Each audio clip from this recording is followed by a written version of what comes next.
Welkom by ons video oor die produklewenssyklus. Ons sal verken die stadiums wat 'n produk ondergaan van ontstaan tot afname en help bemarkers om strategieë aan te pas vir langtermyn sukses in veranderende marktoestande.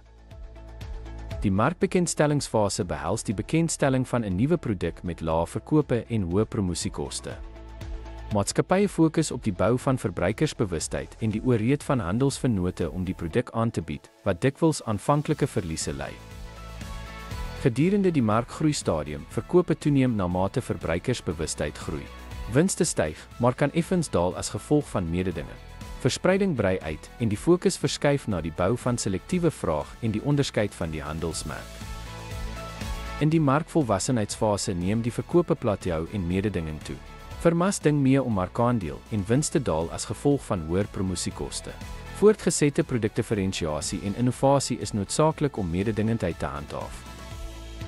Die verkope daling verhoog sien 'n daling in verkope en winste na mate nuwe produkte ouer produkte vervang.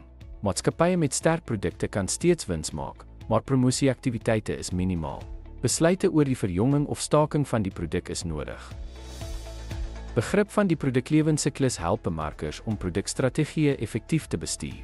Deur elke stadium te herken, kan hulle mededingendheid handhaaf en winsgewendheid optimaliseer dwars deur die produk se lewensduur. Die produklewensyklusraamwerk is noodsaaklik vir die aanpassing van bemarkingsstrategieë.